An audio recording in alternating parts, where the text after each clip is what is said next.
안녕하세요. 방금 소개받은 손여몽이라고 합니다. 제 소개를 조금 더 하자면은 저 이름 이게 어렵죠? 네, 중국에서 왔습니다. 중국 사람이에요. 그래서 염자 그렇게 돼 있죠. 한국 이름 중에서 그 염자는 안 쓰죠.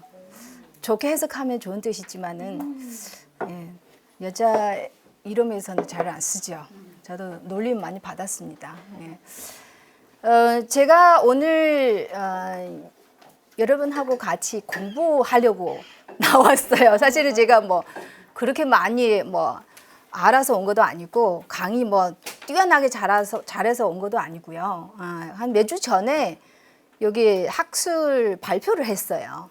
여기 제목은 발표의 제목인데 일반 강의로는 이 제목 조금 이제 생소하죠.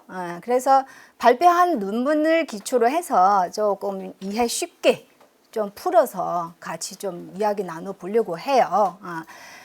그래서 크게 보면은 한국 광복은 창설 과정하고 중국 정부의 관계라고 생각하시면 될 것 같아요.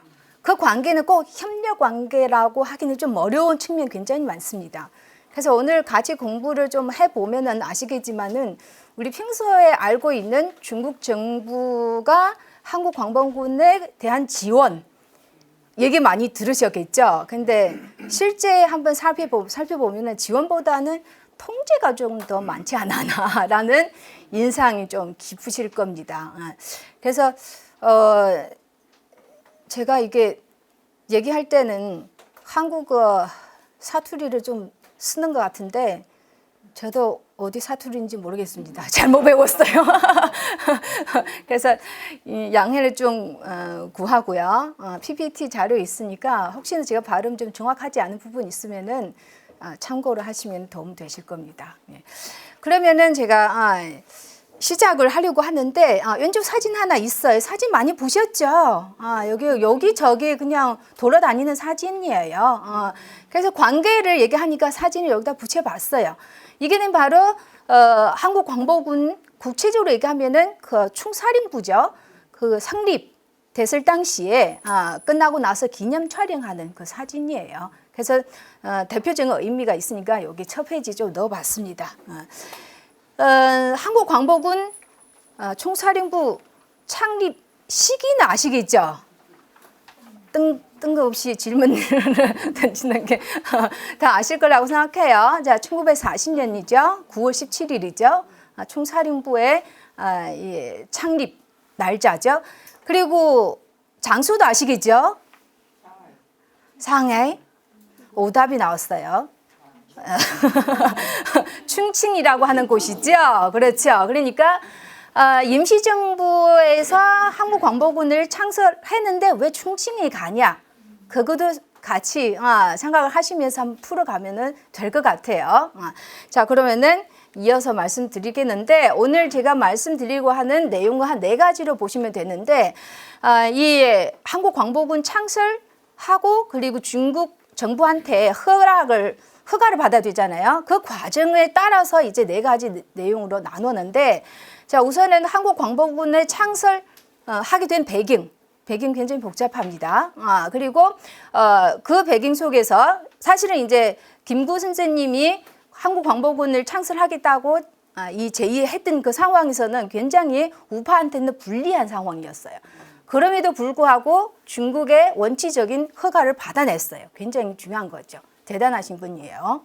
그 다음 2번째는 이제 원칙적인 허가를 받긴 받았는데 중요한 것은 바로 원칙적인 허가라는 거죠. 정시적인 허가. 중국 땅에서 편조할 수 있도록 정시적인 허가 받는데 너무 힘들었어요. 왜냐? 양쪽 삼각 입장 차가 굉장히 큽니다. 그거는 좁히지를 못해서 굉장히 힘들었어요. 그 다음에는 그러니까 그 정식 승인을 받기 위해서 굉장히 많은 노력을 했어요. 결국은 타협할 수밖에 없었습니다. 양보하고 또 양보하는데 마지막 타협까지 해서 정식 허가를 받았는데 대가도 치러야 됐죠. 그거 바로 우리 알고 있는 국외 준성이라는 거죠. 9가지 중국에서 제시한 조건을 받아들여야 됩니다. 그 중요한 거 바로 마지막 보시면은 자주권의 상실이죠. 그러니까 조건을 받으면서 자주권이 상실하게 되고 그 다음에는 남겨준 저 과제는 바로 뭐냐? 자주권을 회복해야 된다는 거죠. 그 과정 한번 살펴보려고 합니다. 자, 첫 번째는 바로 이 배경 한번 볼게요. 자, 한국광복군 창설 이 문제 제기하면서 바로 중국한테 정부한테는 지원을 해달라고 요청을 했습니다. 왜 그렇게 됐냐? 그 배경 여기서 봐야 됩니다. 자, 어디로부터 봐야 되냐? 바로 예권 신규시 선생님으로부터 봐야 됩니다. 신해혁명 소식을 두고 바로 중국으로 가죠. 중국의 상하이, 난징이죠. 이 지역을 중심으로 중국 혁명을 지원을 하면서 그리고 중국 혁명 지사들하고 깊은 교류를 했습니다. 그렇죠? 자, 그 중국 혁명 지사 중에서는 여러 분이 계셨는데 그 중에서 제가 유난히 두 번째 인물이 있죠. 진김이란 인물이죠. 전치매라고 하는데 저 중국어 발음 굉장히 좋습니다. 진김이라고 하신 분인데 이 분은 굉장히 중요한 역할을 했습니다. 근데 1916년에 일찍 사망했어요. 왜냐? 원세계를 반대를 했기 때문에 암살당했어요. 암살당했습니다. 그런데 또 다행히 그분의 조카, 마지막 사진 있죠. 진과부이죠. 정고부라고 하신 분인데 다른 조카 또 있어요. 진입부라고 하는 형제 있어요. 그 숙부의 유지를 받아서 한국 독립운동가하고 계속 교류를 하고 그리고 지원을 했습니다. 이분들 중요한 것은 바로 뭐냐? 중국 국민당의 중심부의 중요한 자리를 차지해야 된 사람들이에요. 굉장히 중요한 다리 역할을 했다는 거죠. 그래서 이 분들 조금 얼굴 봐주시고 기억을 해주시면 좋겠습니다. 자, 신규시 선생님은 이제 상하이하고 난징을 중심으로 활동하면서 왼쪽 이분 아시죠? 순문이죠. 순문 중국 혁명의 지도자죠. 하고 한번 만났었어요. 그런 기회가 있었고요.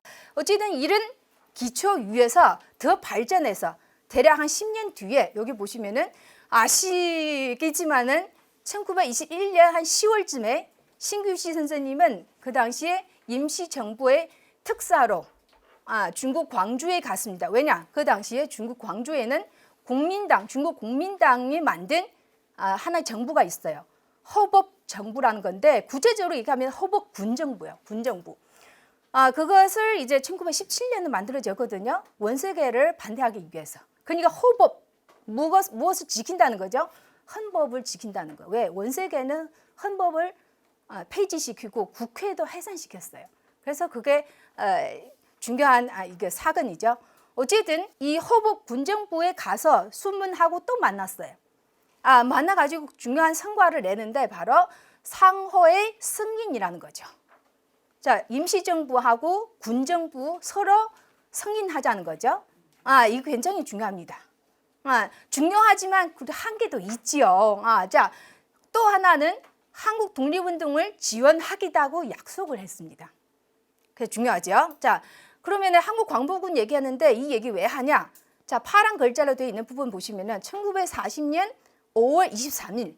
그러니까 광복군은 1940년 9월에 성립되잖아요. 그죠? 그 전이죠. 자, 이 광복군 성립관에서 서로 협상하고 교섭하는 과정에서 그 자리에서 김구 선생님은 이렇게 얘기를 했어요. 파란 글자 내용. 제가 발음 좋지 않으니까 여러분 눈으로 봐주시면 좋겠습니다.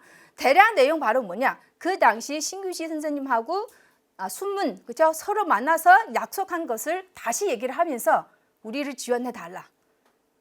왜 그렇게 얘기하냐? 중국 측에서 그 당시엔 여러 가지 까다로운 조건을 계속 제시를 해요. 그래서 딴 얘기 하지 말고 이 국부 있잖아요. 그죠? 이미 약속했으니까 그거 개성해 달라는 거예요. 자, 여기 보시면은 임시정부 지위 문제 있죠. 그렇죠? 그러니까 이 시기에는 순문을 이미 인정을 해줬으니까 그거 가지고 문제 삼지 말자. 그 얘기예요. 그리고는 여기 보시면은 자금을 지원해 준다고 밑에 있죠. 대만. 그렇죠? 그러니까 한국 임시정부 그 당시 광복군 설립을 하는데 중국한테 도와달라는 건 뭐냐면은 자금이에요. 딴 거는 말고 그냥 자금을 좀 도와주세요. 이게 요구 사항이거든요. 근데 중국 그 당시에는 돈은 주는 조건을 계속 거는 거죠. 그래서 그 당시 김구 선생님은 이것을 가지고 이제 근거로 삼아서 그래서 중국 정부에 요구를 하고 있다는 거예요. 그래서 여기까지 한번 여기 뒤에 내용이 있지만 여기 앞당겨서 한번 말씀드려봤습니다. 그리고는 뒤에 한국 독립운동 지원 약속을 한다는 내용 여러 가지 있는데 많은 것들이 이제 실천으로 옮기지를 못했어요. 왜냐? 그 당시에 생각해 보시면 상하이에서 수립된 대한민국 임시정부도 임시정부, 국제사회에서 인정 못 받죠. 그리고 헌법정부도 인정 못 받아요. 왜냐? 그 당시 중국 명칭은 중화민국이죠. 중화민국의 대표 정치적인 정부는 베이징에 있는 군벌 정부였어요. 그렇죠? 그래서 서로 승인하지만은 법적인 효력이 없다는 거지. 그거 최대의 한계죠. 그리고 여기는 하나 조금 더 지적해야 될 부분, 8화 문자 중에서는 자, 임시정부의 승인 문제를 여기 보시면은 순중산 선생 그리고 광동 국호의 비상회의에서 그렇죠? 이렇게 얘기를 하고 있는데 여기는 김구 선생님이 하신 말씀인데 여기는 오류가 있다는 거예요. 자, 연구자들 이게 백잉환 교수님이 글을 쓰셨는데 자, 그 당시에 비상국회에서 통과되는 것은 임시정부 승인은 아니라 승인은 아니고요. 뭐냐? 한국 독립안이었어요. 어쨌든 이런 오류가 좀 있긴 하는데 그렇지만 이 상호 인정이라는 거죠. 그 임시정부를 승인한다는 이 사실 달라지지 않습니다. 그냥 법적인 효력이 없지만은 사실 승인이라는 측면을 좀 이해해 주세요. 자, 어쨌든 여기까지 소개를 하는데 자, 독립운동 지원 약속 중에서 한 가지 굉장히 중요한 거 있어요. 뭐냐? 그 당시에 이 신규지 선생님이 이렇게 요구를 했어요. 한국 청년들, 자, 한국의 그 청년들 중국의 각 학교에 좀 보내달라는 거죠. 특히 군관학교. 그러면 그 당시 순문은 이거는 좋다. 내가 받아들일 수 있다. 그래서 이거로 시작해서 한인 청년들이 중국 각지에 있는 군관학교에 입학하게 되는 거예요. 그 중에서 대표적인 거 들으셨겠죠? 광주에 있는 황포, 그렇죠? 황포 군관학교 굉장히 중요합니다. 왜냐? 황포 군관학교에 나오는 사람들은 졸업하고 나서는 만주에 가서 독립군대에 참가하거나 아니면 중국 군대에 들어가서 근무를 하는 거죠. 문제는 이분들이 나중에 한국광복군 성립하게 되면 결국은 돌아오게 돼 있어요. 그리고 한국광복군에서 중요한 역할을 하죠. 심지어 한국광복 이후에 귀국하고 나서 국군을 만들잖아요. 국군에서도 중요한 역할을 했다는 거지. 그래서 다 연결돼 있죠. 자, 근데 문제는 이렇게 좋게 출발했잖아, 양쪽 관계. 그 다음에는 바로 난관에 부딪혔어요. 왜냐?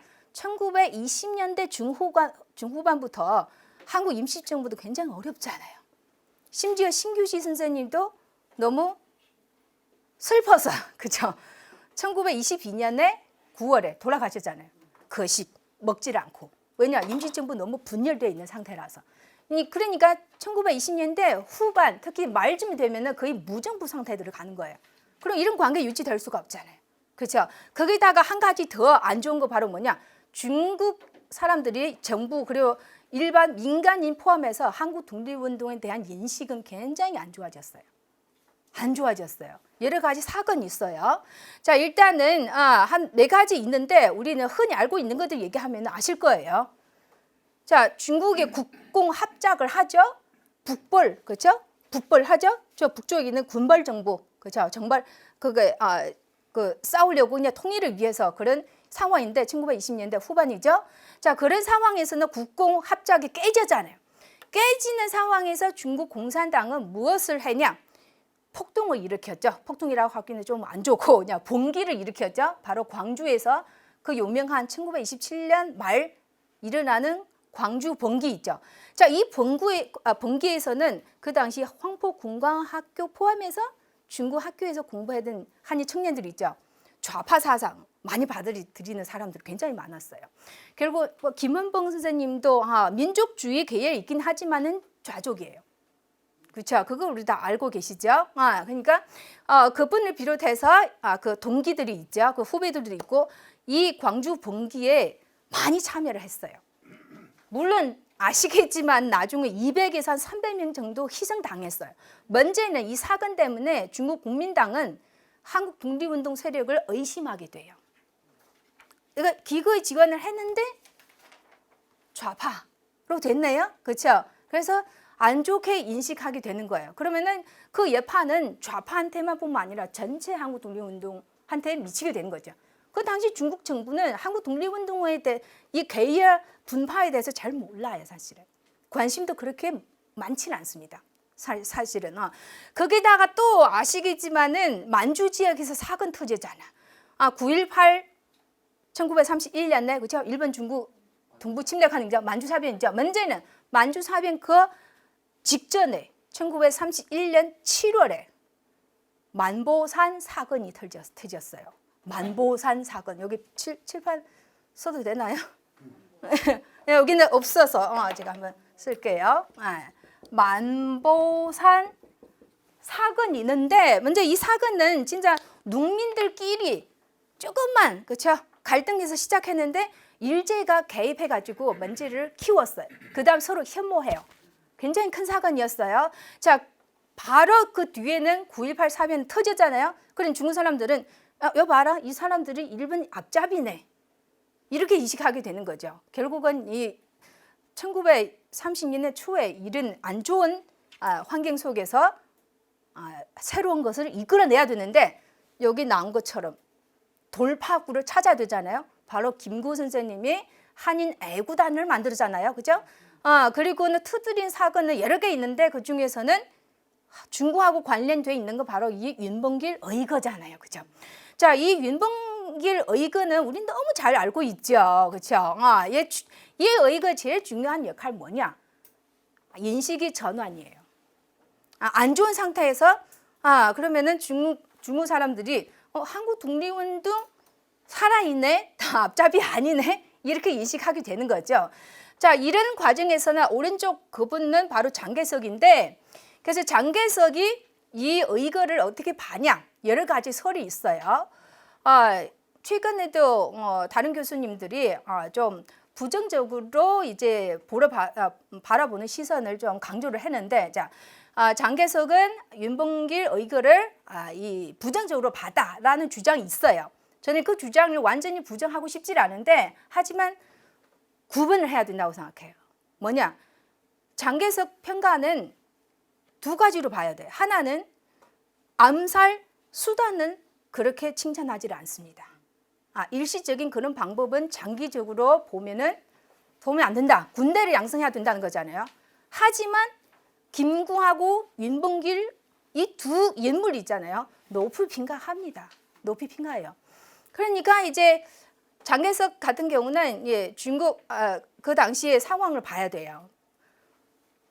여기 1932년 4월에 일어났잖아요. 그 전에 아시겠지만 상해사변이 있었잖아요. 그렇죠. 일본이 중국 침략한 상해사변이죠.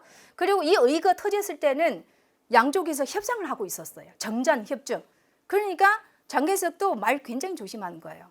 잘못하면은 중일 관계가 안 좋아지니까, 그렇죠? 그런 상황이 또 있기 때문에 한 가지 달라지지 않는 사실을 저는 주장하는 것은 이 두 분에 대한 평가는 굉장히 높아요. 그거 좀 아시면 좋겠고요. 자, 그러면은 이 의거 때문에 중국 정부는 조금 더 적극적으로 지원을 해줍니다. 한국 독립운동을. 근데 비밀적으로. 왜? 일본 눈치 봐야 되니까. 그렇죠? 많은 것들이 드러나지는 못해요. 그러니까 지원을 굉장히 많이 했습니다. 대표적인 거 아시겠지만 임시정부를 그렇죠? 딴 데로 이전시키는 거. 그건 김구 선생님 도와주는 거 다 아시겠지만은.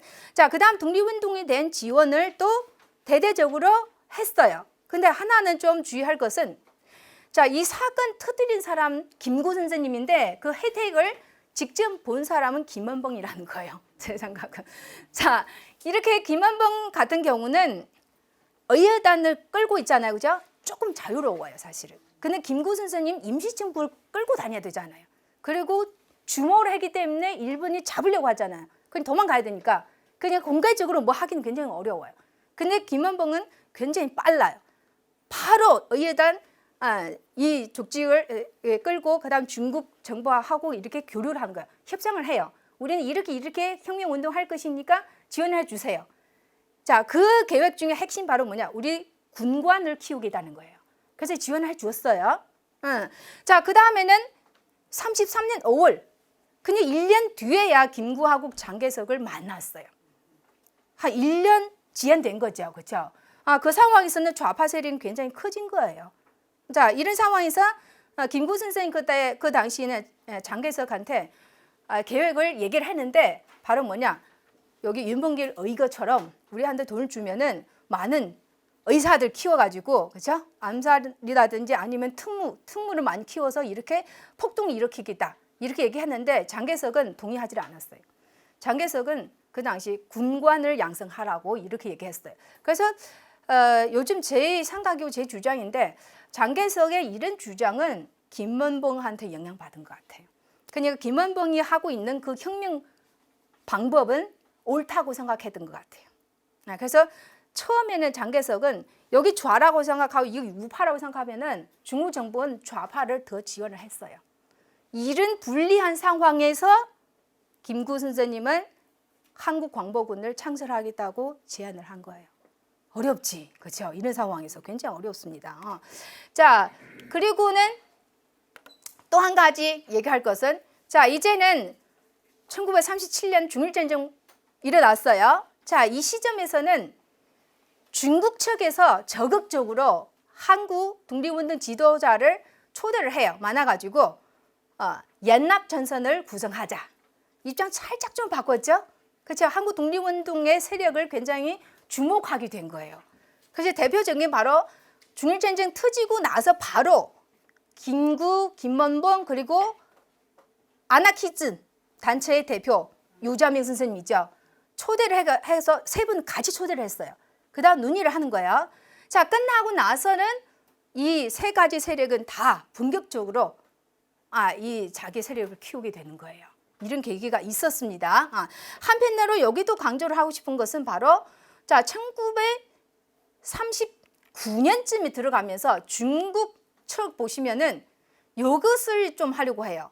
한국 좌우 진영 통일 운동을 적극적으로 촉진시키려고 나서요.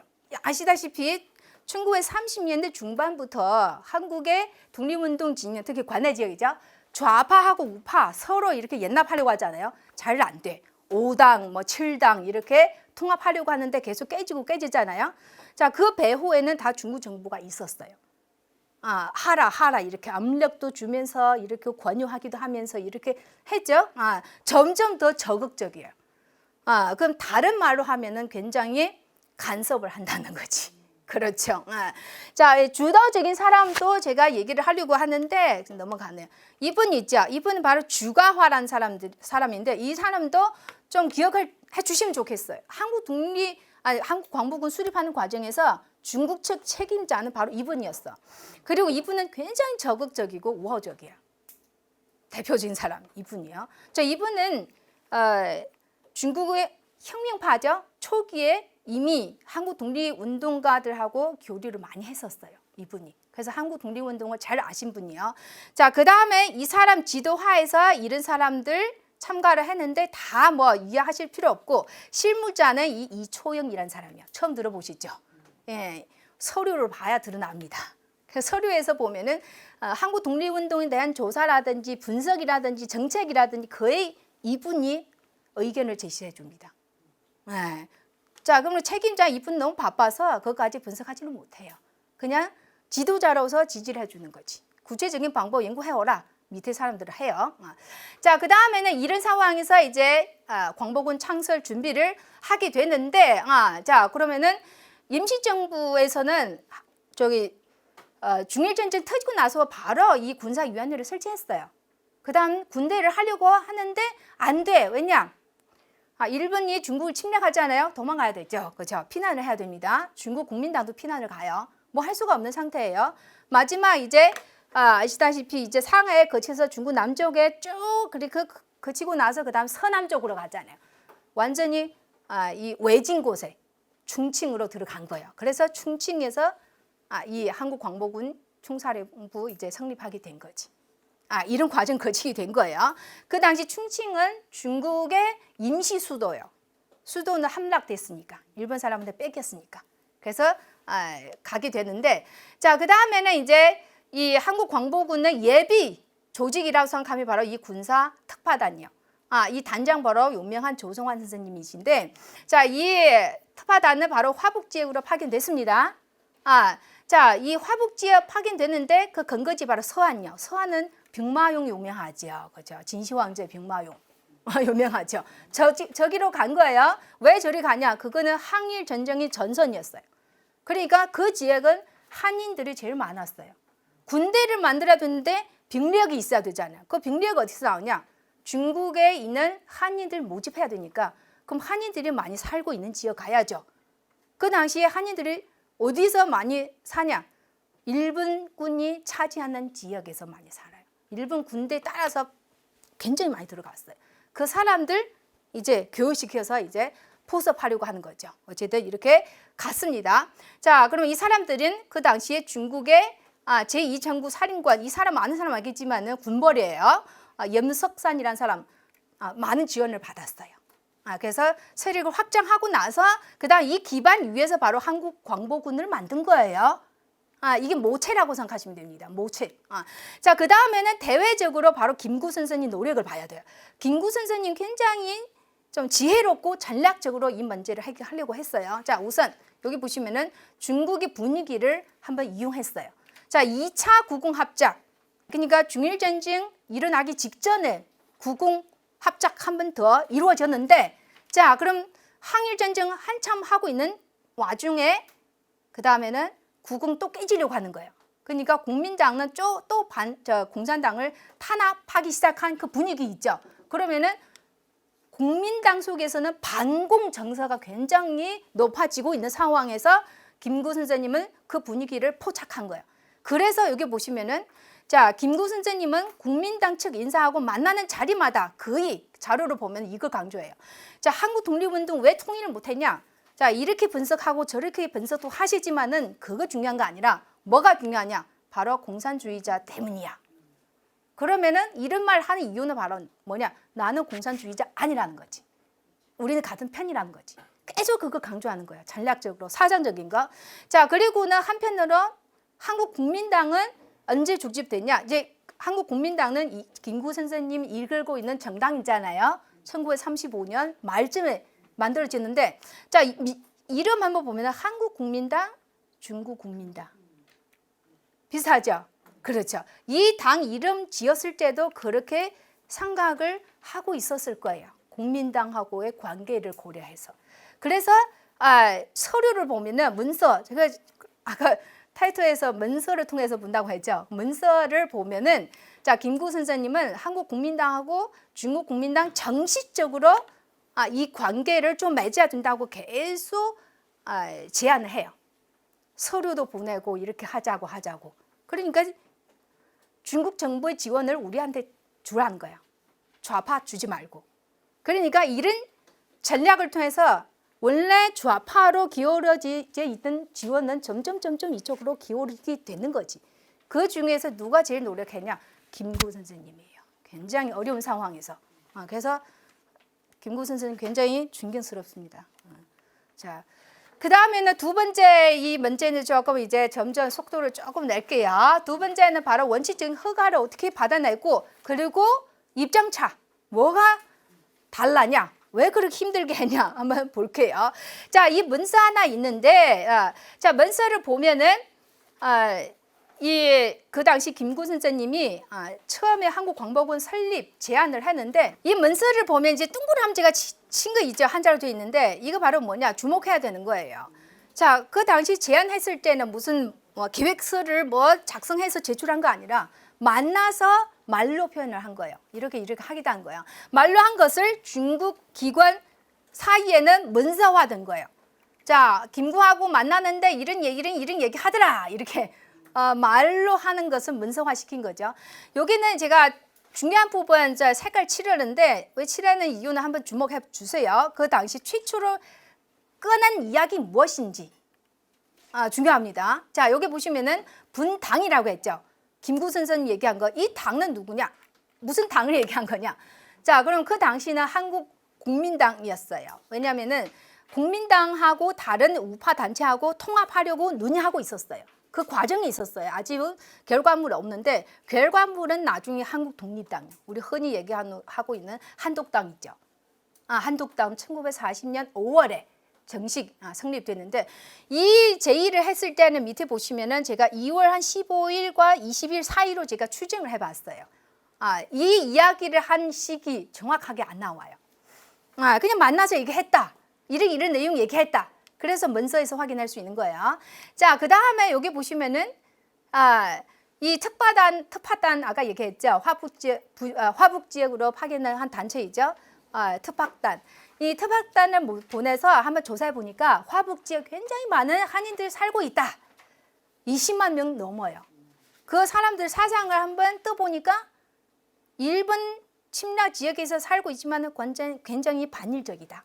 심지어 일본 군대에 있는 사람 한인들이죠. 그 사람들도 탈출하고 싶다. 이런 정보를 접수하게 된 거죠. 그래서 그런 보고를 받고 나선 김구 선생님은 그 근거로 해서 이렇게 제기를 한 거예요.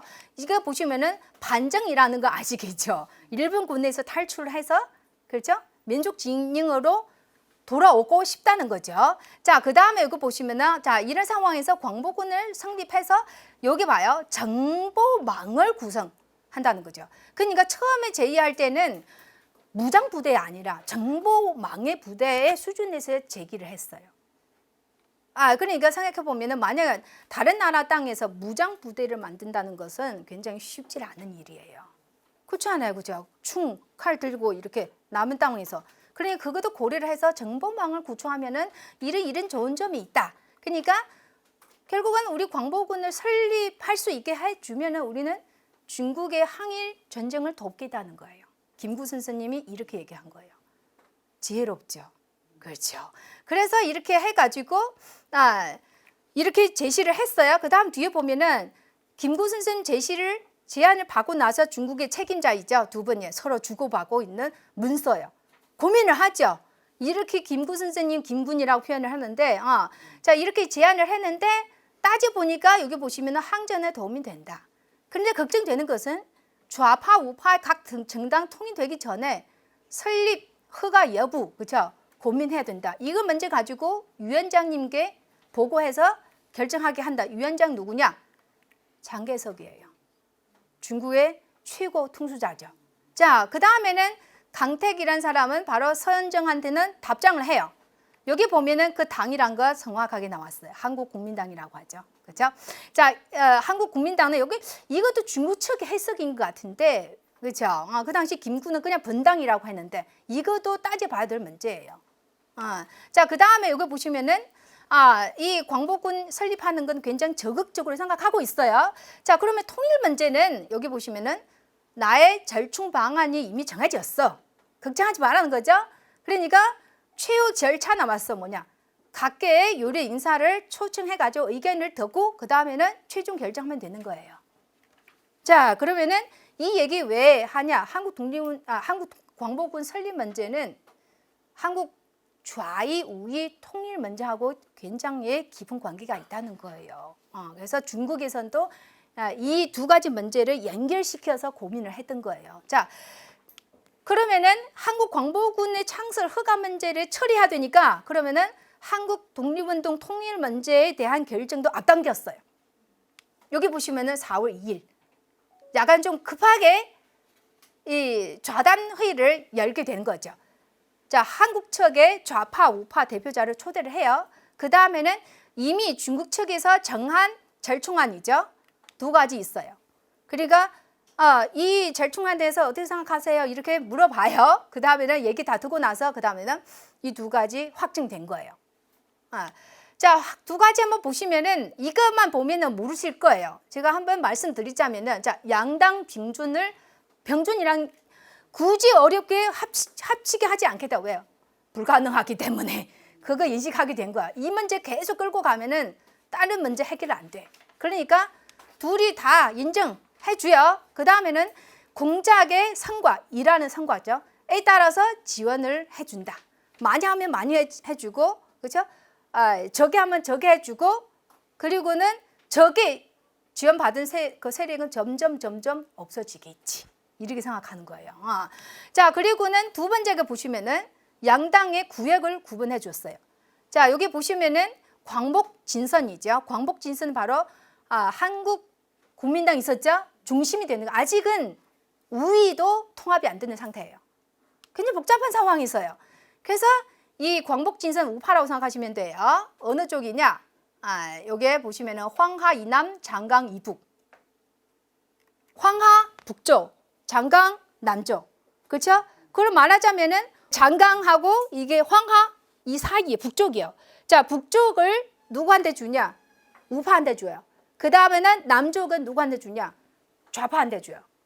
이 지역에서 활동하라는 거예요.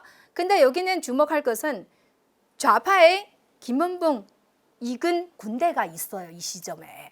조선의용대가 있잖아요. 조선의용대는 1938년 10월에 남쪽의 항구에서 성립되거든요. 이것도 김구 우파한테 굉장히 불리한 조건이요. 왜? 한인 독립운동가의 군대가 있잖아요. 있는데 왜 또 만드냐? 이게 또 의문이었어요. 이거 설득시키는 거 굉장히 어려워요. 그래서 이런 상황에서는 결국 중국에서는 누구한테 이 올인을 할 수 없는 상황이요. 그래서 같이 해라. 나중에 하면 지켜보겠다는 거지. 그렇죠?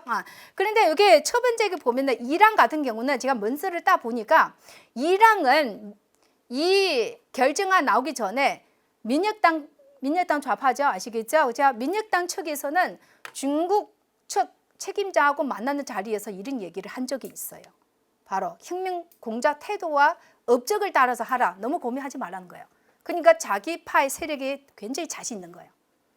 자, 결국은 중국 측에서는 이 좌파의 의견을 받아들인다고 생각하면 돼요. 그죠? 받아들였어요. 근데 두 번째가 문제돼요. 두 번째는 좌파 예상 못했을 거예요. 이 지역 구분. 그 당시에 조선의용대는 남쪽에서 활동하고 있었어요. 성립도 항구에서 성립되잖아요. 그 남쪽이었어요. 그러니까 중국 입장에서는 여기서 설립하고 그리고 여기서 활동했으니까 여기서 활동하라는 거예요. 그 다음 북쪽은 광복군은 북쪽에서 청년을 모집하겠다는 거잖아요. 그냥 북쪽은 광복군 하라는 거예요. 그런데 생각해 보면은 좌파든 우파든 최종 목표는 뭐예요? 중국에서 활동하다가 화보 지역을 거쳐서 만주로 들어가고 그 다음 국내로 들어온다는 거예요. 그 누구한테 요리해요? 광복군한테 요리해요. 그러니까 이때는 좌파가 딱 자기 실수했구나라는 걸 깨닫은 거죠. 그러니까 급하게 자기 부대 대원들 있죠. 급하게 황하 근처에 낙양이라는 도시 있죠. 집결시키는 거야. 이렇게 북상을 시키는 거지. 결국은 아시다시피 조선의용대의 주력은 다 얀난너 가자 얀난 중국 공산당의 팔로군의 근거지로 연안 그렇죠. 연안하는죠. 이게 시작은 여기서 봐야 된다고 생각해요. 자, 어제는 한번 봐주시고요. 자, 그 다음에는 자 통일 문제 해결됐어요. 그렇죠?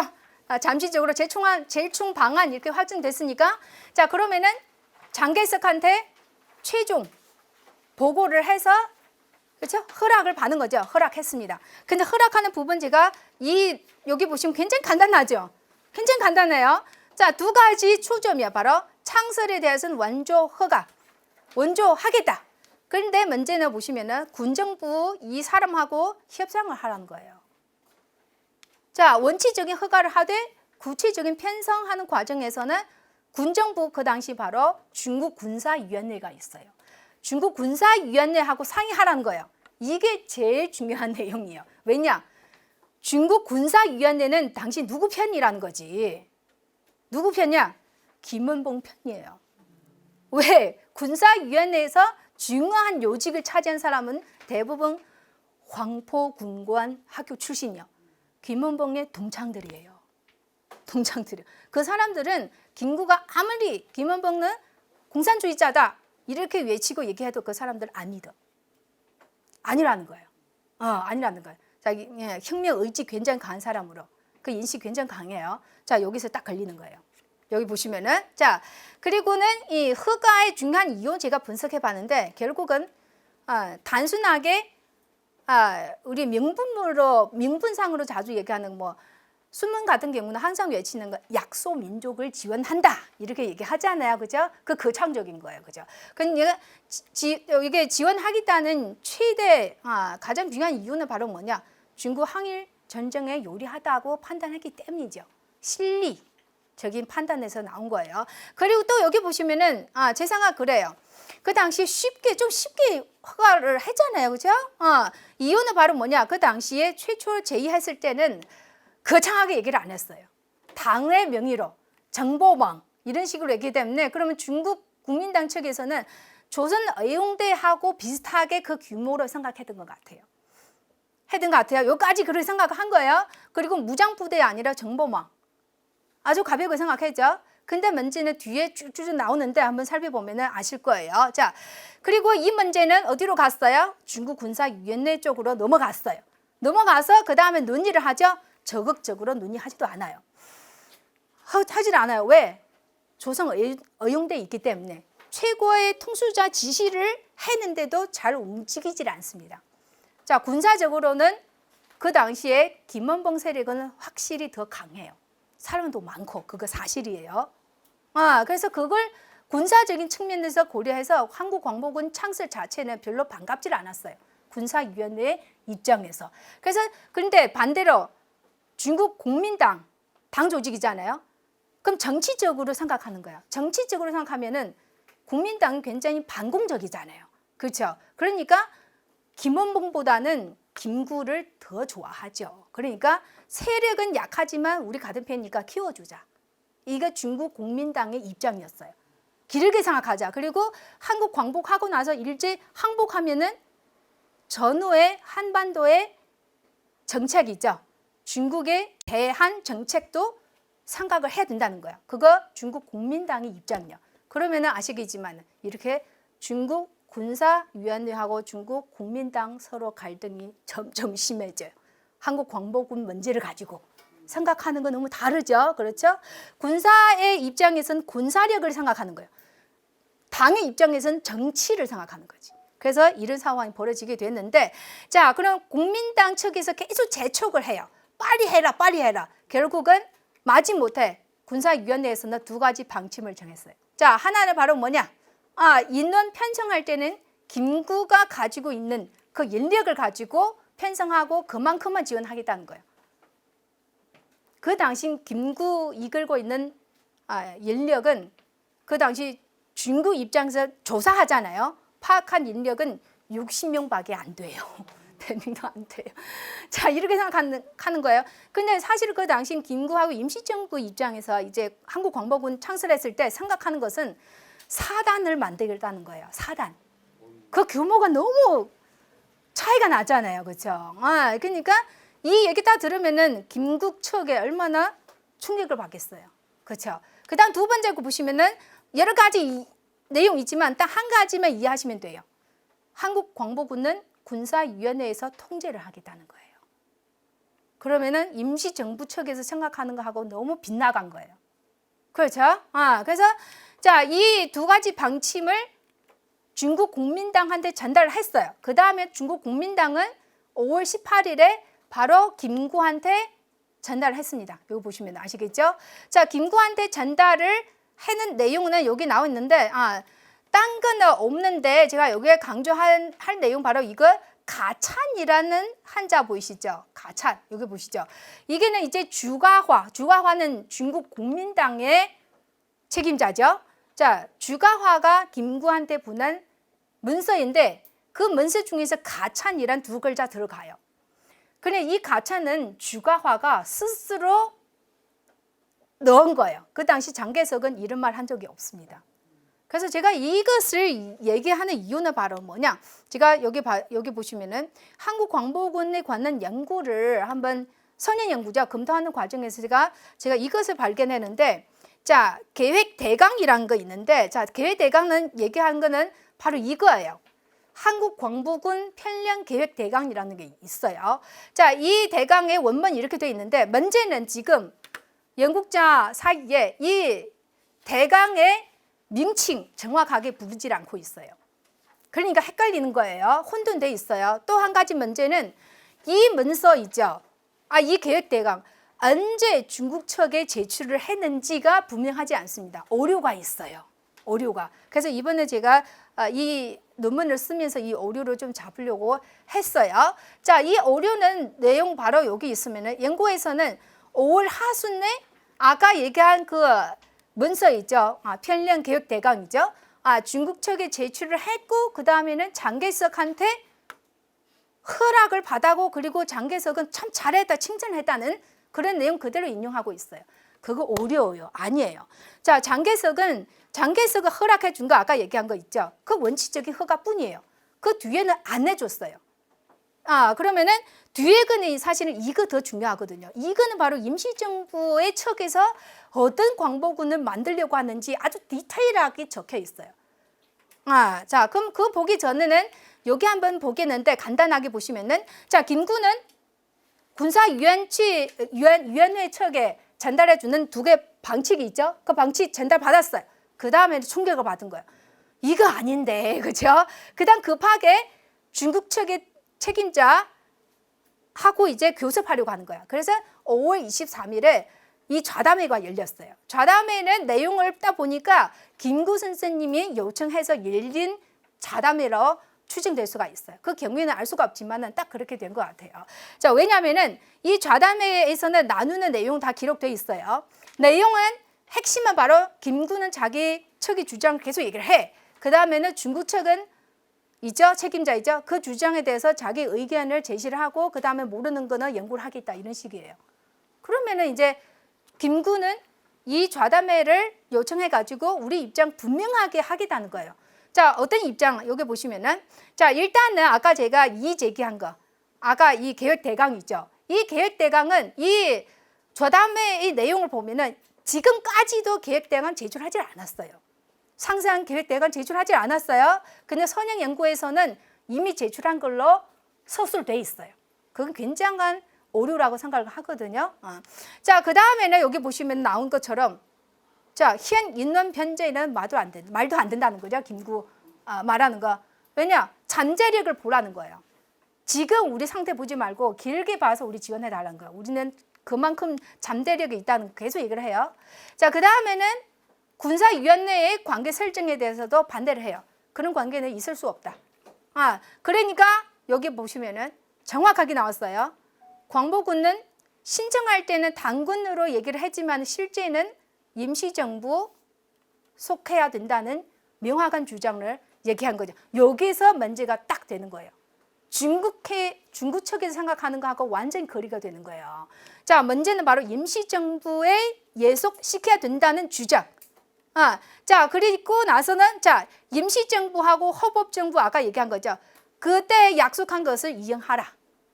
이걸 얘기한 거야. 왜 이런 얘기하냐? 임시정부의 위치 문제죠. 임시정부. 자, 임시정부는 여기 보시면 그 당시에는 장개석이 이끌고 있는 그 정부는 이 헌법정부하고 딴판이에요.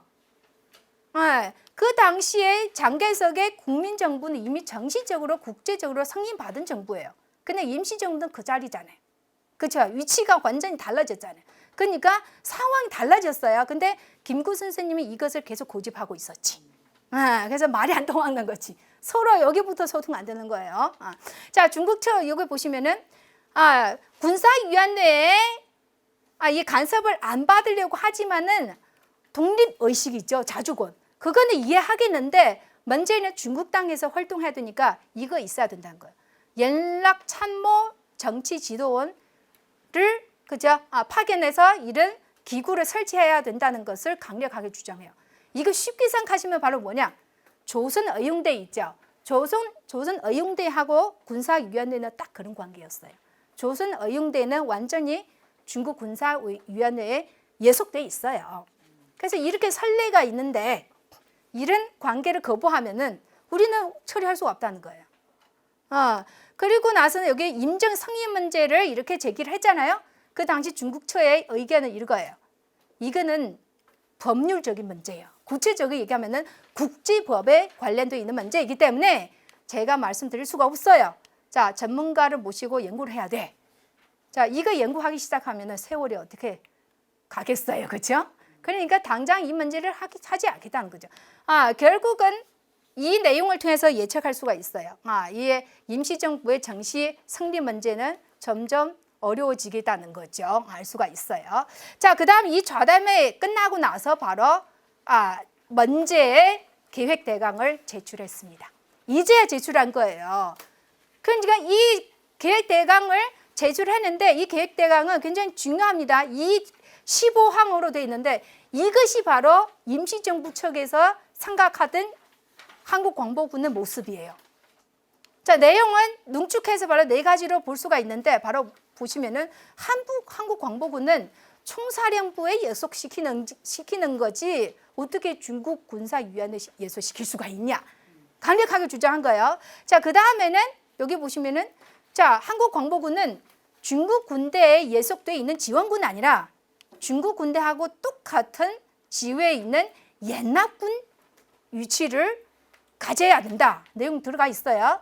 자, 그 다음에 중국에서 활동하니까 중국 최고의 영수가 지휘를 하는 것은 받아들이겠어요. 근데 무슨 자격이에요? 중한 연합군 총사령관의 자격으로 지휘를 해줘야 된다. 자, 그 다음에는 중국 측에 재정 요청을 했어요. 중국에서 그러니까 중국 측에서 생각했을 때는 우리한테는 통지를 하나도 안 받으면서 돈을 달라. 그거 어떻게 말이 되냐? 여기서 막히는 거예요. 그렇죠? 이해하실 수 있겠죠? 자, 그러니까 결국은 여기 보시면은 이 계획서는 중국 국민당 측에서는 자, 심사를 했어요. 심사하고 나서 15항인데 하나씩 따져서 심사 의견을 제시했어요. 굉장히 디테일하게 분석을 했어요. 자, 여러 가지 있는데 논문에 있지만 우리는 다 얘기할 필요가 없죠. 결국은 제일 걸림돌은 바로 뭐냐? 예소관계예요. 주도관이에요, 주도관. 자, 여기 보시면은 기분 나쁘죠? 기분 나쁘시죠? 한번 보시면은 여기 봐요. 여기 중한 뭐예요? 지위가 다른데 눈 할 수 없다. 딱 한마디, 그죠? 그 다음에는 어떻게 되겠어요? 이 문제는 의견을 군사위원회 쪽으로 전달됐어요. 군사위원회에서 그래? 그러면은 하지 말자. 표류가 된 거지. 방치됐습니다. 어렵게 된 거죠. 자, 그러면은 한국 측에서는 우리 계획 대강 제출했는데 왜 답이 없냐? 상대를 안 하는 거지. 답이 없어요. 그래서 김구는 모든 인맥을 동원해서 알아보는 거야. 왜 안 해주냐? 왜 안 해주냐? 결국은 이제 아는 사람 알려준 이유는 2가지예요. 하나는 그 뒤에서 김원봉 세력은 뒤에서 뭘 좀 했다는 거야. 방해 공작을 벌였다는 거야. 왜? 김원봉 세력은 중국 군사위원회하고 관계가 굉장히 끈끈해요. 그 안에 측근들도 많고 그러니까 얘기하면은 얼마 정도 조금 효력이 있기는 해요. 근데 저희 생각은 이거는 중국 측에서 이 문제를 다루지 않기 위해서 책임 회피하는 방패막으로 제시한다고 생각해요. 왜냐? 아까 기억하시죠? 절충방안.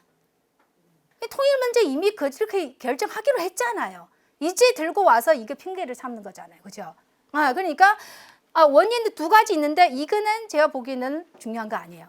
제일 중요한 건 이거예요. 바로 임시정부에 대한 인식, 임시정부의 위상. 그러니까 임시정부는 아직까지는 우리 승인할 수 있는 그런 자리가 아니라는 거예요. 그렇죠. 이런 문제가 연결되어 있어요. 그러니까 임시정부의 정시 승인 문제 논의되기 전에는 한국광복군 성립, 정시, 그죠? 성립 문제는 논의하지 않겠다는 거예요. 아주 강경하게 나왔어요. 자, 그 다음에는 어떻게 되겠어요?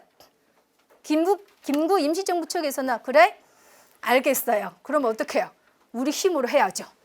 자, 마침 임시정부는 1940년 9월이 있죠. 자, 충칭에 드디어 정착했어요. 도착했어요. 그 전에는 이런 논의하는 동안에서 아직 정착하지를 못했어요. 굉장히 어려운 상황에서 논의를 한 거죠. 정착하고 마침 이때는 미주의 한인사회로부터 많은 자금 지원을 받았어요. 여론도 조성돼 있고 한국광복군 만들려고 하니까 그냥 지원해달라. 그러니까 그 당시 임시정부 측에서는 계속 미주 한인사회한테는 편지를 보내요. 지원해달라고. 그러니까 돈 많이 들어왔어요. 그러니까 자기 힘으로 만들 수 있는 환경이었어요. 그래서 9월 17일이죠. 이 한국광복군의 총사령부 정식 성립됐습니다. 자, 그러면 이 사령부 성립됐을 상황을 우리 한번 스스로 정리를 해보시면 아실 거예요. 자, 장개석의 원칙적인 허락을 받았어요. 맞죠? 근데 장개석 또 지시를 했잖아요. 군사위원회하고 협상해서 하라. 근데 군사위원회는 협조를 안 하잖아요. 그냥 독자적으로 한 거예요. 그렇죠? 그런 관계예요.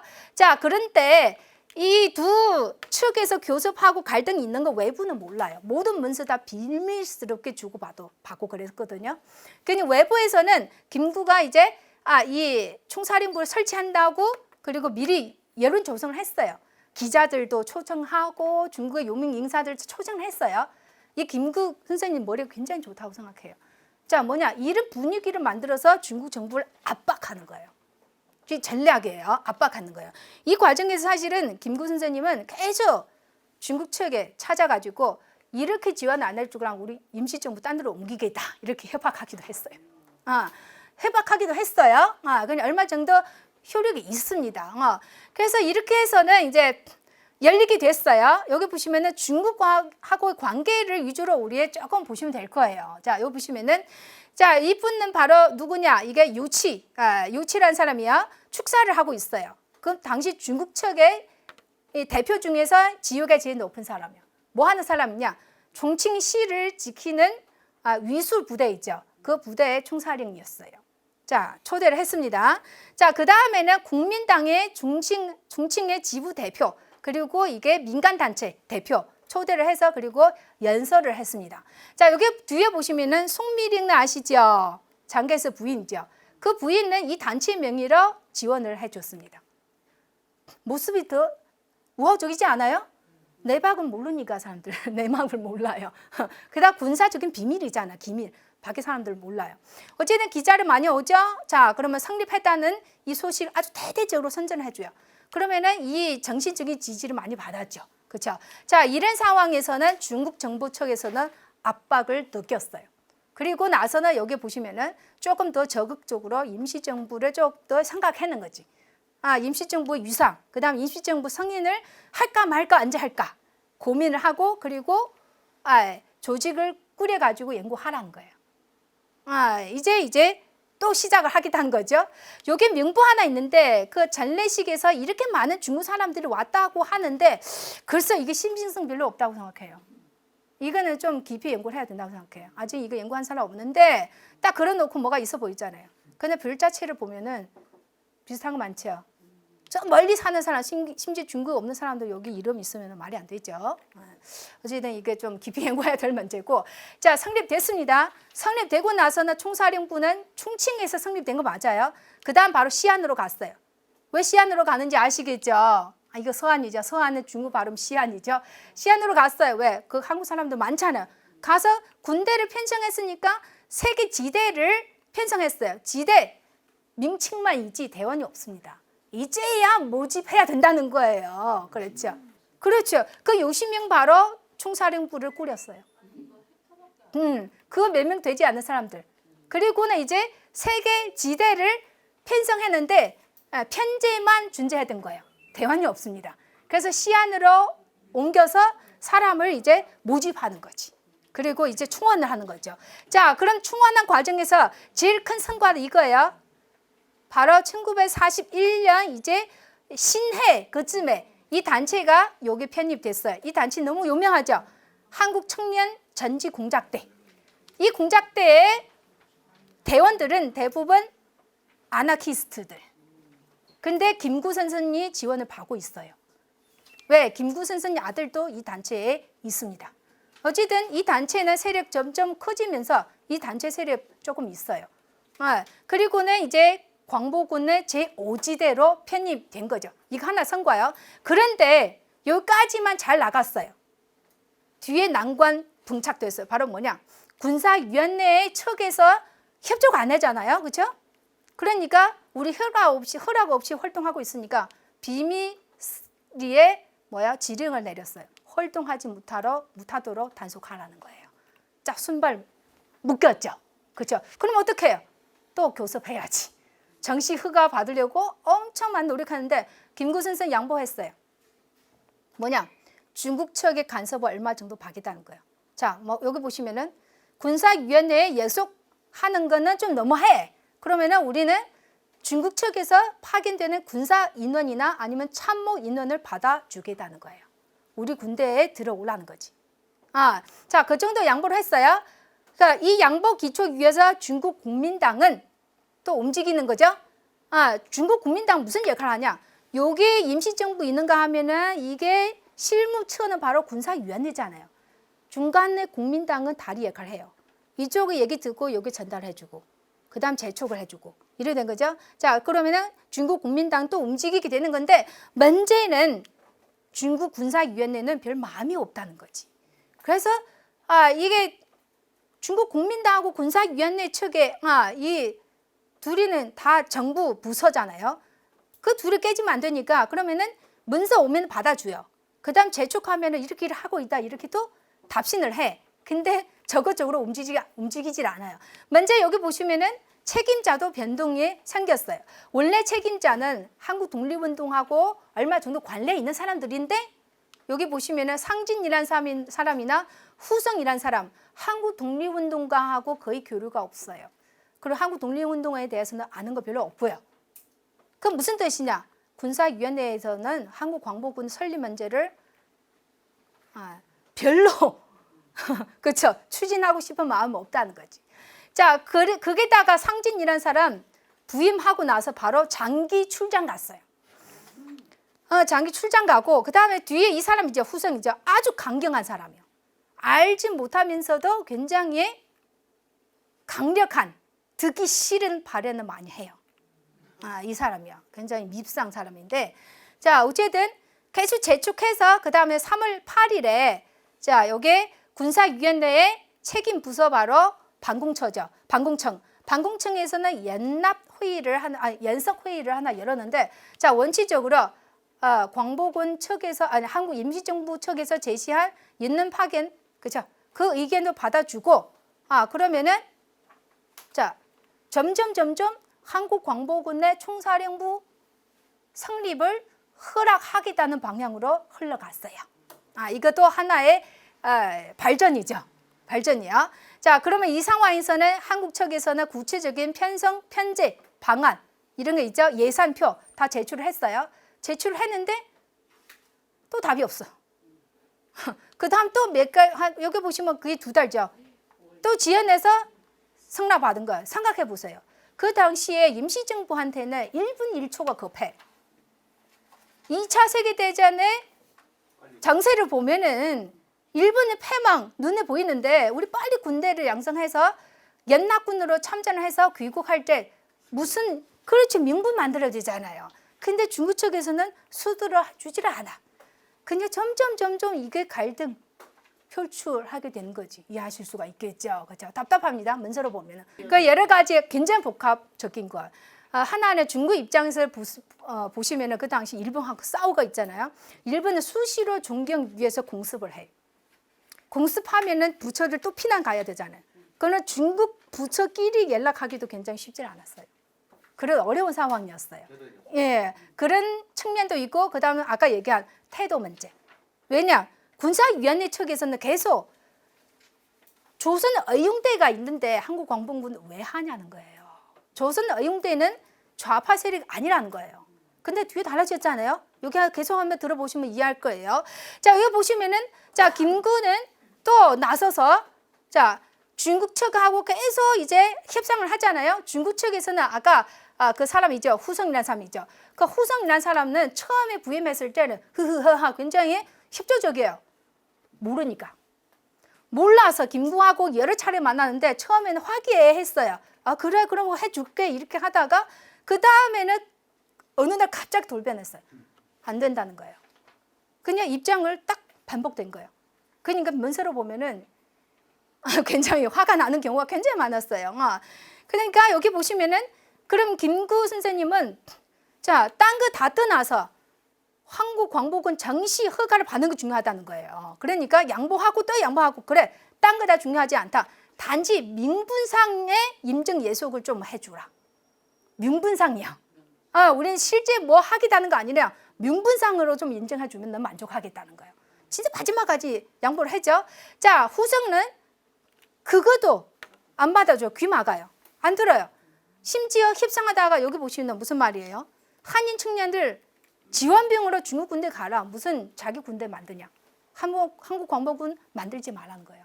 안 하겠다는 거지. 그래서 이런 상황이 되는데, 자, 그 다음 김구는 어떻게 하냐? 포기할 수가 없죠. 그래? 여기서 이야기 안 통하니까 장개석을 찾아가겠다는 거예요. 자, 그러니까 주가화를 통해서 장개석을 면담하겠다는 거예요. 그 주가화는 굉장히 우호적이라고 했죠. 그 내용을 장개석한테 그대로 전달했어요. 자, 장개석은 주가화를 굉장히 믿어요. 신복.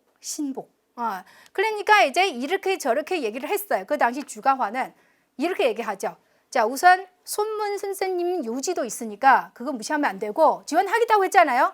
또 하나, 미래를 생각해야죠. 군사적으로 엄격하게 요구하지 말라는 거예요.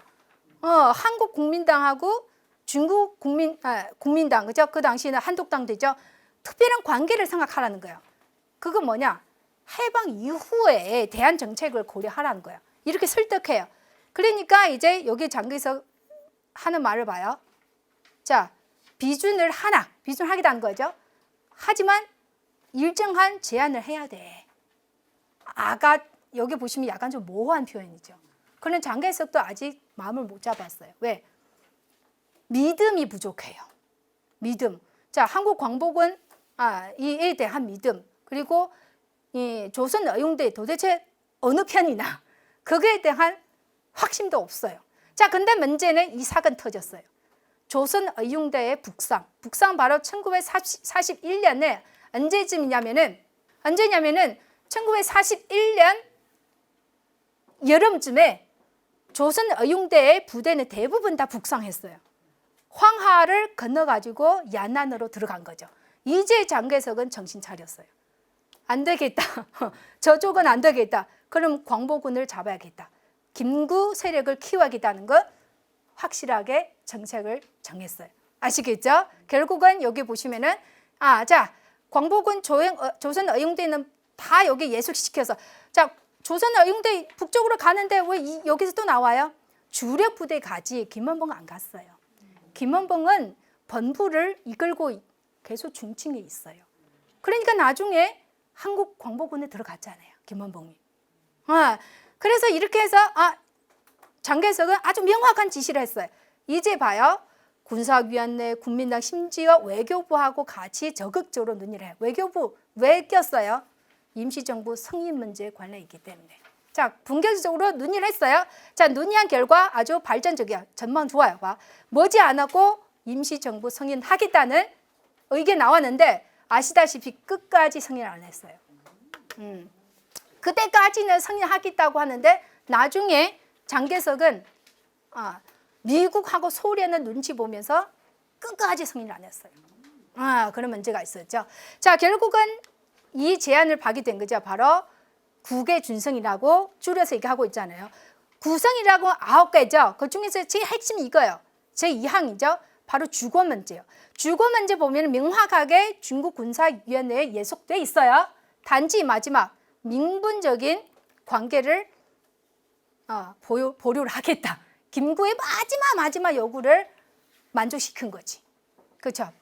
한국 측의 입장도 다 무시할 수가 없잖아요. 그렇죠? 자, 그 다음에는 이제 이런 상황에서 한국 광복군은 정식 편성을 하게 됐어요. 뒤늦게, 굉장히 뒤늦게 편성했죠. 자, 편성했는데 문제는 지원보단 통제. 왜? 여기 보시면은 자, 처음에 임시정부 했던 조지의 편성 규모보다는 훨씬 줄어들었어요. 여기 부처를 보면 너무 간단하게 됐어요. 그리고는 중국 군내 장교들이 파견돼서 한국 광복군을 운영하게 됐어요. 이거죠. 주도권이 상실된 거죠. 자, 그 다음에는 이러면서도 지원을 받긴 받았어요. 얼마 정도 이거 보시면은 대우를 해주고 매월 2만 원. 이거 별거 아니에요. 당시 충경의 물가는 하루하루 달라져요. 그러니까 임시정부에서는 우리 이거 받으려고 이 굴욕적인 제안을 받았냐. 그러니까 이게 편성되고 나서부터 반발이 굉장히 심했어요. 자, 그 다음에는 요게 여기 아까 얘기한 것처럼 편성되고 나서 조선 의용대 남은 부대를 한국 광복군으로 편입된 그 부분이 있고요. 자, 이게 마무리를 하겠습니다. 간단하게. 자, 아까 얘기한 것처럼 굴욕적인 국외 준성 있잖아요. 자, 그러면은 취소하려고는 요구는 바로 제기됐어요.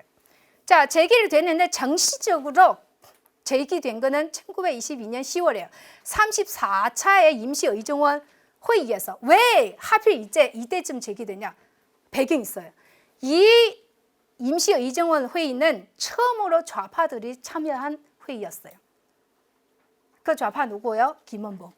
김원봉은 임시정부에 들어갔어요. 들어간 거예요. 그 다음에 있는 좌파 대표들이 국회의원으로 들어간 거예요. 임시 국회의원. 그 다음에 회의를 하는데, 자, 여기 보시면은 민혁당은 바로 김원봉의 정당이죠. 자, 대표들이 이 문제 제기를 했어요.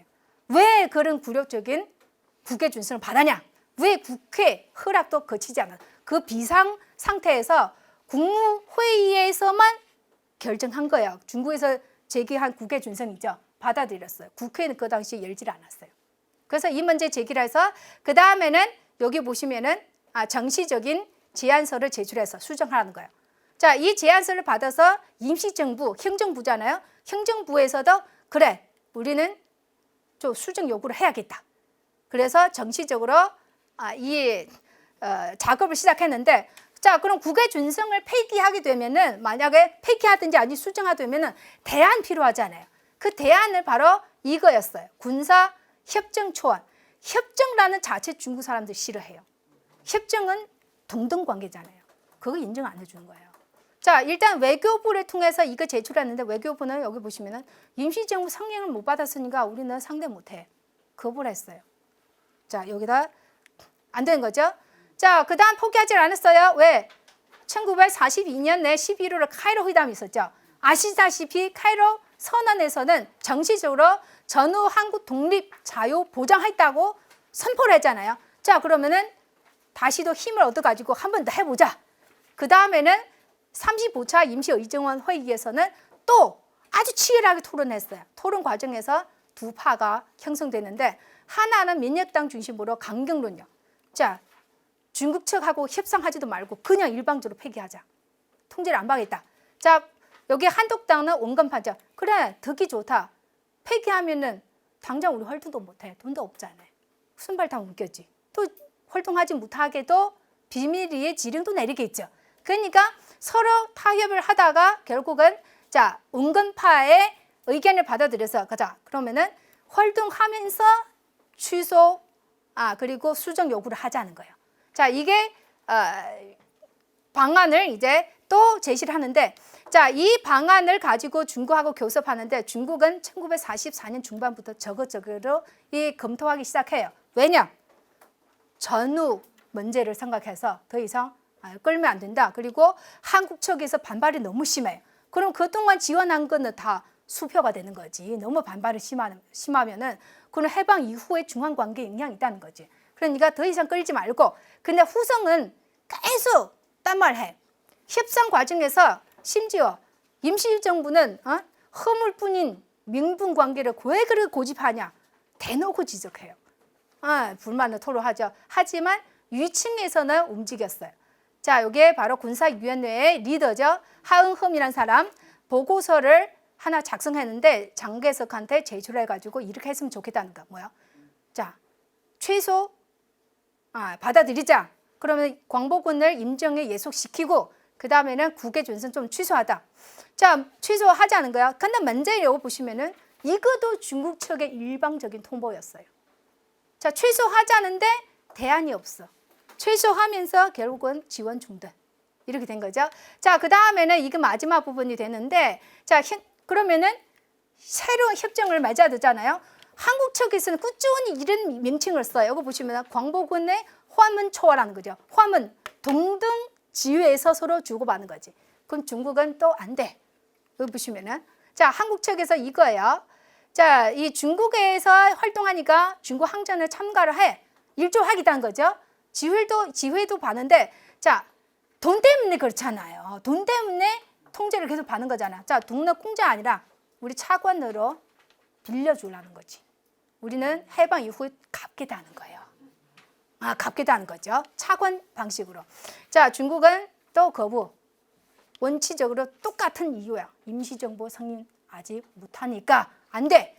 자, 그 다음에는 또 바꿨어요. 한국 측에서 제시한 거. 이거 보시면은 중한 양방의 상정 반법이란 거죠. 자, 또 이런 명칭은 동등지회에서 나오는 명칭이죠. 근데 이때쯤에는 중국 측에서는 역시 해방 이후 관계를 생각해서 받아들일 마음 준비되어 있어요. 근데 명칭은 마음에 안 들어. 중국 측에서. 자, 이 내용은 대부분 받아들였는데 명칭 이거로 바꿔봤어요. 이거 보시면은 원조 우리는 지원해 주는 거야. 동등관계 아니라는 거지. 원조 한국 광복군 판법으로 딱 바꿔버렸어요. 그리고는 내용은 이렇게 임정 소속 명시를 했고 그 다음에 차관으로 지원을 하겠다. 결국은 임정 측의 뜻대로 됐다는 거지. 너무 힘들었어요. 그렇죠. 근데 문제는 언제예요? 시점은 한국 광복 3개월 전이라는 거지. 그나마 이때 주도적으로 미국의 OSIS 작전하고 이게 중국 간섭 없이 추진할 수가 있었어요. 그렇지. 여기까지 제가 말씀드린 내용이었습니다. 네, 감사합니다. 자, 여기 보시면은 우리 상식적으로 알고 있는 중국 측이 지원하고 온도차가 있지 않겠습니까? 온도차가 굉장히 많죠. 그래서 역사를 보는 시각에 따라서 그렇죠. 어느 분야, 어느 부분을 드러내려고 하는가에 따라서 그 역사가 얼마 정도죠 구절돼서 우리 눈에 들어올 수 있다는 거지. 그렇죠. 질문 있으면 좀 해주시고요. 연난으로 가는 이유는 굉장히 복잡한데 제일 중요한 거 바로 뭐냐면은 자, 중국 정부에서는 이제 한국 광복군도 이제 설립 허가를 해주는 그 시점이 있죠. 아까 절충 방안이죠. 그렇게 활동 구역으로 확정되잖아요. 그러면은 저쪽 사람들 입장에서는 이미 우파를 지원하려고 하는 기미가 보이게 되는 거죠. 그렇죠. 그런 상황에서 들어가고 자, 또 그 다음에는 아까 얘기한 것처럼 이 조선 어용대 사람들은 민족 독립을 위해서 싸우려고 하는데 그 자꾸만 중국 군대에 들어가서 분산시켜가지고 중국 군에서 중국의 중일전쟁에 힘을 받으라는 거잖아요. 그 본인이 의도한 거하고 너무 다르지. 그래서 중국의 각 군대에 있는 대원들 있죠. 그러니까 조선 어용대는 이 편성되고 나서는 자기의 부대 단위로 움직이는 거 아니라 중국 군대에 들어가거든요. 그러면은 이게 분산되잖아요. 그렇죠? 그러면은 한국 독립을 위해 광복을 위해서 활동해야 되는데 어느 세월에 결국은 이제 화북 쪽으로 가게 되는 거지. 왜냐하면 화북에서는 그 당시에는 이 좌파 세력 활동하고 있었어요. 자기의 단체 가지고 있고. 그리고는 그 당시 중국 공산당의 대한 정책하고 국민당의 대한 정책 완전히 다르거든요. 그 당시 보시면은 이 문서에서 당연히 드러나지를 않죠. 근데 그 당시에 한국 측의 자료를 보면은 불만이 굉장히 많아요. 이게 원래 그 예속 관계를 생각해서 이제 중화주의 뭐 이런 생각을 가지고 우리 광복군을 다루는 거 아니냐 이런 불만을 대놓고 드러냈거든요. 근데 그런 주장을 하는데 중국에서는 거기에 대한 답을 안 주죠. 근데 일반 사람들 이 생각에서는 그 당시에는 좀 다양해요, 사실은. 다양해요. 이게 조금 공산당의 입장에서 볼 때는 좀 더 평등하게 보려고 해요. 그 당시 생각은 그러니까. 그래서 저기 연안적으로 가는 그런 영향도 있긴 해요. 근데 국민당의 경우 같은 경우는 사실 순문 그 사상이 자체도 그런 생각 들어 있거든요. 순문을 얘기하는 건 바로 동아시아 약소 민족을 지원한다는 거죠. 그 자체도 옛날 그 관계를 생각하면서 그렇죠. 그러니까 순문의 사상이 자체도 굉장히 한계가 있다는 거지. 순문을 주도하는 중국 혁명 있죠. 혁명의 구호 중에서도 민족을 회복한다는 거잖아요. 그 자체가 바로 이 중화민족. 그렇죠. 그러니까 아까 얘기하신 것처럼 이제 중화 사상이라든지 그런 거는 완전히 사라지지를 않아죠. 그게 청나라 멸망하고 얼마 되지를 않잖아요.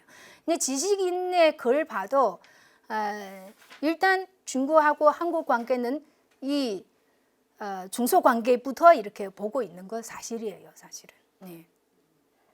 그런 기본적인 구조가 좀 있습니다. 그 역사적으로 장기간 그렇죠. 이게 유지해 온 관계인데 우리 지금 이 시각에서 그 예수 관계를 평가하기는 어렵거든요. 그 당시에는 굉장히 좀 지혜로운 외교 관계라고도 평가할 수가 있어요, 사실은. 그런 관계 속에서 아시다시피 이거 우리 주제하고 너무 멀어졌어요. 아까 질문도 우리 주제 아니기 때문에 그렇죠. 사실은 이제 길게 이게 봐도 그 전통적인 이게 예소 관계라고 하긴 좀 너무 정치적으로 그렇죠. 그렇게 생각하지 말고 이 책봉 조공 관계라고 생각하시면은 훨씬 더 이해하기 쉬울 거예요. 그 단순하게 정치적인 측면 보는 거 아니에요. 정치적인 불평등 관계만 보다가 우리 삶이는 너무 슬퍼지지. 근데 그 당시에는 또 필요하긴 했어요. 그러니까 이런 지혜로운 외교 관계를 통해서 결국은 지금 한국은 여러 순환을 겪었지만은 지금 독립국가가 됐잖아요. 근데 중국 역사를 보면은 주변에 그 수많은 작은 민족들이 있죠. 사라지는 민족들 굉장히 많잖아요. 그렇죠? 그러니까 그것도 우리 뭐 볼 때는 양쪽을 다 봐야 된다고 생각을 해요. 선조들 선택하는 이유도 있지 않았을까? 그렇죠. 민족을 보존하고 그렇죠. 그런 고려도 우리는 봐줘야 된다고 생각을 해요. 예. 우리 지금 단순하게 뭐 굴욕적이 우리 이렇게 살고 있다는. 근데 그 당시도 굉장히 힘들지 않았어요? 굉장히 나라를 그렇죠 지키려고 조선시대도 마찬가지고 뭐든지 완벽한 거 없다고 생각해요. 이런 연구가 당시 써요. 당시 씁니다. 좌파 우파라는 말 써요. 예, 씁니다. 그리고 제가 아까 이 좌파 우파 이제 개념 조금 이제 분명하지 않게 들릴 수도 있는데, 그러니까 좌파 우파 크게 보면 아까 우리 김원봉 얘기할 때 그렇죠. 그거 기본적으로 민족주의 진영에서 좌파 우파 제가 이렇게 얘기하는 거고, 그 다음에는 그쪽에는 공산주의파죠. 그거 별개. 그거 별개예요. 그게 나중에 이제 연난에 있는 사람들은 그 사람들 공산주의파고, 여기는 이제 민주주의 진영 중에서 좌파 우파 이렇게 얘기를 하는 거예요. 민족주의 안에서요? 네, 민족주의 안에서. 그러니까 결국 임시정부에 다 들어갔잖아요. 임시정부에 다 들어가잖아요. 김원봉도 임시정부 들어가잖아요. 임시정부 속에서는 하나의 좌파 세력, 그 안에 하나 우파 세력. 그 중에 그 아나키즘 아까 말씀하셨는데. 아나키스도 들어갔어요. 유자면 선생님 이끄는 그 단체. 예. 그리고는 김상수 선생님 이끈 민주해방동맹이죠. 그 민주해방동맹은 그 당시 중국 자료, 미국 첩보 자료도 다 공산주의 단체로 분류시켰거든요. 근데 그게 애매해요. 근데 이제 김상수 선생님 같은 경우는 자기는 공산주의자 아니라고 나중 귀국했잖아요. 회고록도 하고 본인은 이제 공산주의자 아니라고 결국 이제 임시정부 들어갔잖아요. 근데 그 당시 중국의 시각에서 그리고 미국의 첩보 자료에서 다 그 당시에 민주해방동맹을 공산주의 계열로 구분을 합니다. 그러니까 이게 당사자는 아니라는데 역사 문제는 참 복잡합니다. 그러니까 지금 이게 중국 그 정세하고 관련시키는 얘기인데 그 장정을 얘기했죠. 장정을 결국 끝내놓고 이제 연난으로 갔잖아요. 연난에 이제 근거지를 삼아가지고 그 다음에 세력을 확장하고 있잖아요. 그러니까 이제 그런 과정에서 한국의 이제 공산주의 세력 이끌고 이렇게 들어가는데 그 과정에서 굉장히 중요한 이 사실 아는 사람은 알겠지만은 중국이 장정이잖아요. 장정의 과정에서 한국의 공산주의자들이 있죠. 많이 가담을 했어요. 가담하고 그 다음에 연난에 정착하고 나서 그 다음에는 이 조선 내 공산주의 세력들을 뭉쳐가지고 단체를 만들죠. 조선 독립동맹이죠. 그거 만들죠. 그렇죠? 그다음 이 단체를 기반으로 해서 그러니까 요게 첩보 자료를 보면은 이 조선 의용대가 이 연난으로 가는 과정에서 연난에 있는 중국 공산당이죠. 작업을 했다는 거예요. 뒤에서 작업을 해가지고 이끌고 가다는 거죠. 그러니까 이게 양쪽에서 다 이 세력을 확보한다는 거죠. 그러니까 이제 중국 공산당의 같은 경우 중국 공산당하고 연납하는 거죠. 관계 밀접한 이 세력은 하나는 이제 얀난을 중심으로 하는 얀난파, 그렇죠? 그다음 동북 지역에 있는 항해 연군이 있잖아요. 그 다 중국 공산당의 이 계열이고 그렇게 된 거고 뭐 아시겠지만 동북 지역 김일성 부대 얀난파 들어가고 또 싸우고 그죠? 그런 과정이죠. 그 사람들은 다 중국 공산당하고 연계해서 활동했던 사람들이에요. 그 파는 나눠져 있지만은 그 두 파는 다 중국 공산당하고 그리고 관내에 있는 한국 임시정부하고 광복군은 국민당하고 이렇게 관계가 맺어지게 되는 거죠. 김구 선생님에 대한 평가는 사실 제 자리에 있는 저의 능력으로는 굉장히 버겁죠. 그러니까 이게 우리는 광복군 문제만 놓고 얘기할 때는 저는 굉장히 대단하고 생각을 해요. 왜냐, 굉장히 불리한 상황에서 그거 이끌어내거든요. 그렇죠. 그러니까 근데 더 넓은 범위에서는 안 좋은 점 임시정부를 젊은 사람들이 왜 떠나겠냐? 바로 그 사람들 입에서 얘기하면 바로 이 완고한 이 사람들 때문에 발전이 없다 뭐 이렇게 얘기하잖아요. 이 김구 선생님도 대표이지만 위에 이동영 선생님이라든지 굉장히 극우 세력들이에요. 이제 오픈 라인보다는 이제 민족주의가 굉장히 강합니다. 근데 그래도 김구는 그나마 나중에 임시정부를 개편을 했잖아요. 임시정부를 확대 개편해서 임시의정원 아까 얘기한 것처럼 좌파들이 들어갈 수 있는 계기는 바로 김구가 주도해서 임시정부를 개편하거든요. 개편을 왜 하냐? 왜 확대를 개편하냐? 자리를 만들어서 좌파를 받아들이려고 했어요. 그러니까 그렇게 연납 임시정부가 만들어질 수 있던 거죠. 그렇죠? 제가 뭐 아는 지식이 별로 없지만 그냥 먼저 질문 받고 말씀드리건데 뭐든지 좀 한쪽으로 치우치면 안 되죠. 그렇죠? 우리는 완벽한 인간은 없는 거 다 아시겠지만 그 특별한 상황에 처했던 상황에서는 그런 만큼 능력을 발휘할 수 있는 사람 과연 며칠 될까? 그 수목을 건디면서 그렇죠? 그런 김구 선생님 그거 원해서 한 거 아니잖아요. 그거 견디면서도 어떻게 하든 성령 받아서 귀국할 때는 명분도 만들자, 그렇죠? 그 나중에 좌파들이 이 제기할 때는 이 우파를 공격하기 위해서 더 강하게 이 문제 제기를 해요. 그러니까 우파들 때문에 이래 우리 굴욕적으로 이렇게 관계를 맺는 거 아니냐 이렇게 국회 그 회의에서 계속 공격을 하거든요. 그러니까 이런 측면도 좀 봐주시고요. 조선의용대에 얼마나 들어가는지 저는 조선의용대에 대해서는 규모는 제가 구체적으로 들여다보지를 않았어요. 그러니까 200여 명 정도는 맞아요. 그리고 제가 아는 뭐 정확하지 않을 수도 있지만은 북상하고 나서 중층에 본부 남은 사람은 10명 안팎 정도 된다고 해요. 그 정도밖에 안 됐어요. 그러니까 그 사람들이 나중에 임시정부 들어가면은 저기 민혁당 있잖아요. 민혁당의 대표들 보면은 그 정도 규모였어요. 그러니까 대부분 다 제주로 넘어갔다고 생각을 하시면 되고, 그다음에 아까 그 소련하고 관련되어 있는 이 첩보 정보인데 그게 굉장히 영향 많지요. 국민당 정부 왜 임시정부를 계속 승인을 안 하려고 하냐, 눈치를 보냐. 미국도 미국 눈치도 봐야 되지만은 그 당시에 중국은 미국 덕분에 갑자기 4강이 되잖아요. 미국에 초대를 해가지고 참여하라고. 그러니까 미국의 뒤에 지지를 해서 갑자기 4강이 됐는데 여기 미국, 영국, 소련, 중국, 그렇죠? 자, 그 중에서는 중국은 눈치 다 봐야 돼요. 소련 눈치도 봐야 돼요. 소련 눈치 왜 보냐? 바로 소련이 지지하고 있는 공산주의 세력이기 때문이에요. 그 규모에 대해서 그리고 잘못하면은 해방 이후에 그렇죠? 그 한반도의 정세 다 그때 고민을 한 거예요.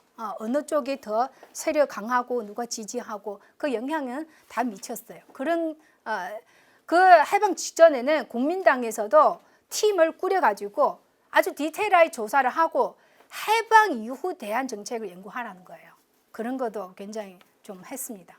그렇지만 국국 내전 때문에 뜻대로 되지를 않았죠. 대만으로 가고 그런 상황이 돼버렸죠. 네, 있습니다. 연구에서는 그런 요인도 다 적어놨어요. 예, 이게 조선의용대에 관한 전문 연구를 보시면 아주 디테일하게 왜 가냐, 다 궁금하니까 아주 디테일하게 분석을 했어요. 예, 이제 국민당 마음에 안 드는지. 그리고 국민당은 반공 그 당시에 백세 테러를 많이 일으켜요. 그러니까 색출을 하는 거죠. 공산주의자를 색출해 가지고 그럼 반공 정책 하잖아요. 그럼 중국 공산당하고 관련 있는 사람 다 위험하죠. 그러니까 그런 차원에서도 많이 넘어갔습니다. 네, 감사합니다. 네, 고생하셨습니다. 장기간.